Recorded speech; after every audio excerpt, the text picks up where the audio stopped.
Assalamualaikum warahmatullahi wabarakatuh. Bismillahirrahmanirrahim. Alhamdulillahirabbil alamin wassalatu wassalamu ala asyrafil anbiya'i wal mursalin wa ala alihi wa sahbihi ajma'in. Hai, saya Fathi Syauqi. Jadi hari ini saya nak berkongsi kepada anda semua sedikitlah daripada surah Al-Kahfi ayat 110. Kita akan tengok pada tafsirnya. Jadi surah Al-Kahfi ayat 110 adalah Qul innama ana basyarum mithlukum yuha ilayya annama ilahukum ilahun wahid faman kana yarju liqa'a rabbih falyamal 'amalan salihan wa la yusyrik bi'ibadati rabbih ahada. Okey, itu adalah ayat 110. Kita tengok pada maksudnya, pada tafsirnya.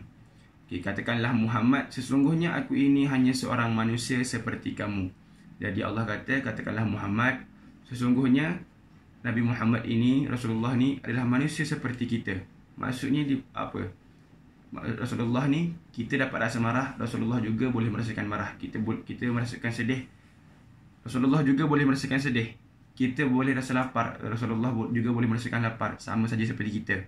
Tapi apa yang beza Rasulullah dengan kita ialah Rasulullah ni, tengok pada ayat seterusnya, Rasulullah ni menerima wahyu. Apakah wahyu yang diterima oleh Rasulullah? Iaitu Al-Quran, iaitu mujizat yang terbesar yang Rasulullah terima. Dan apakah intisari atau apakah intipati daripada Al-Quran ini? Ayat seterusnya, bahawa sesungguhnya Tuhan kamu adalah Tuhan yang Maha Esa. Maksudnya di sini, intipati daripada Al-Quran tu menyeru kita ni manusia supaya mentauhidkan Allah, supaya mengesakan Allah. Mana-mana kitab pun daripada zaman Nabi terdahulu lagi, Zabur, Taurat, Injil, menyeru manusia supaya mentauhidkan Allah, mengesakan Allah. Maksudnya di sini, kita buat apa-apa hanya kerana Allah, yakin kerana Allah, kita salat kerana Allah, kita puasa kerana Allah. Sungguhnya mati kita, solat kita, hidup kita, semua kerana Allah. Allah yang hidupkan kita, dan kepadanya kita akan kembali.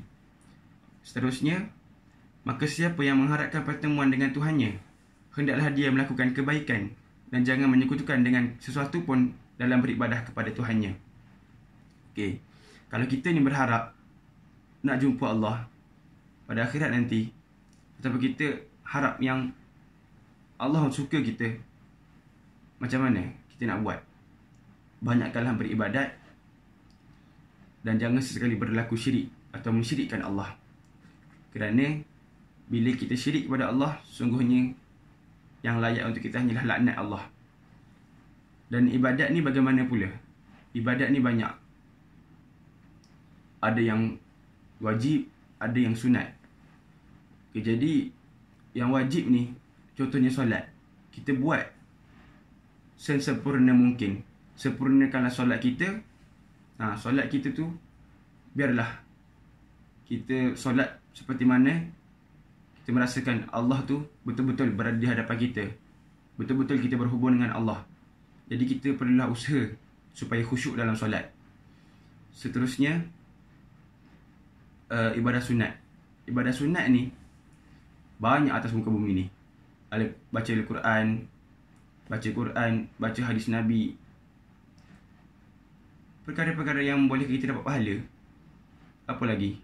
Jadi untuk amalan sunat ni, kita perbanyakkanlah. Kita banyakkanlah, kita usaha, kita paksa diri kita, banyakkanlah amalan-amalan sunat, sunah-sunah Nabi dan sebagainya.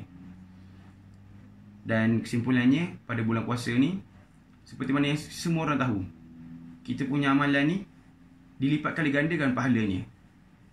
Jadi pada bulan Ramadan ni, ayuh kita cuba memaksimalkan atau kita pertingkatkan kita punya amal ibadat tu pada tahap yang maksimum.